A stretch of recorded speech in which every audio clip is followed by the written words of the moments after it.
So first of all మీకు మీరు help చేసుకోవాలి అంటే కాన్స్టెంట్గా దీనికి మెజర్ పెట్టుకోండి.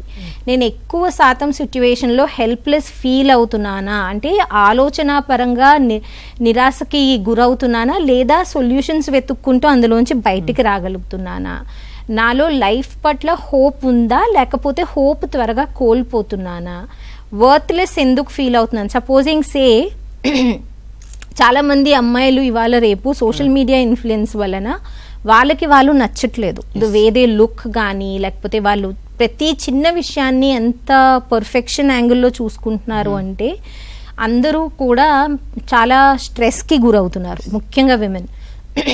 సో నేను అనుక్షణం నా వర్త్ని ఒక్క ఆస్పెక్ట్కే అటాచ్ చేసేస్తున్నాను. అంటే నేను చూడ్డానికి నాకు నచ్చట్లేదు, నాకు నేను నచ్చట్లేదు, అది ట్రూత్ కాకపోవచ్చు, నిజంగా చాలా బాగుండొచ్చు, అది ట్రూత్ కాకపోవచ్చు, బట్ నాకు నేను నచ్చట్లేదు కాబట్టి నా వర్త్ పోతుంది, అంటే నేను వేస్ట్, నేను యూజ్లెస్, ఐ డోంట్ ఫిట్, ఇలాంటి మాటలు వస్తున్నాయా అన్నది అనుక్షణం చెక్ చేసుకోవాలండి. వస్తున్నప్పుడు దాని మీద వర్క్ చేయండి. లైక్ ఫర్ ఎగ్జాంపుల్ వర్క్ చేయండి అంటే ఏంటి, మళ్ళీ నాకు అనొచ్చు అంటే నేను బాగలేను కదా ఇప్పుడు నేను ఏం చేసుకోవాలి.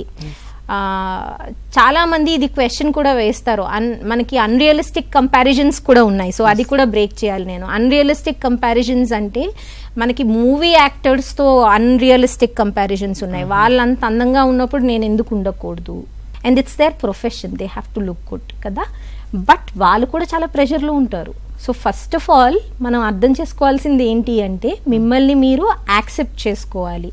డోంట్ వర్క్ ఆన్ దట్, అంటే ఎడిషనల్గా ఎక్స్టర్నల్గా నేనేం సపోర్ట్ తీసుకోవాలి, నేనేం చేయించుకోవాలి అని ఆలోచించే కంట ఇంటర్నల్గా నాకు ఏముంది, నా స్ట్రెంగ్స్ ఏంటి అన్నది ఆలోచించుకుంటే మీకు ఆటోమేటిక్గా చేంజ్ వస్తుంది. సో ఈ మూడిటిల్ని ఖచ్చితంగా మెజర్ అన్నది గెట్ చేసుకోండి, ఇట్స్ ఇంపార్టెంట్.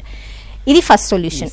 రెండు, ఆల్టర్నేటివ్ థెరపీస్ ఏమైనా ఉన్నాయా, ఖచ్చితంగా. అంటే సైకలాజికల్గా మీరు హెల్ప్ సీక్ చేసుకుంటున్నప్పుడు మీ థాట్ ప్రాసెస్ మీద వర్క్ చేస్తాం మేము సైకాలజిస్ట్గా. సో థాట్ ప్రాసెస్ మీద వర్క్ చేస్తే కొంత చేంజ్ వస్తుంది. సో ఫస్ట్ ఇది ఇంపార్టెంట్. దాని తర్వాత ఆల్టర్నేటివ్ ఫార్మ్స్ ఆఫ్ థెరపీస్లో మీకు ఆర్ట్ ఉంటుంది, డాన్స్ అండ్ మూమెంట్ ఉంటుంది, స్టోరీ టెల్లింగ్ ఉంటుంది. సో రకరకాల ఫార్మ్స్ ఆఫ్ ఇమోషనల్ ఎక్స్ప్రెషన్ ఖచ్చితంగా హెల్ప్ చేస్తాయి మీ ఇమోషన్స్ని అడ్రస్ చేయడంలో. సో ఇవి కూడా ఉన్నాయి.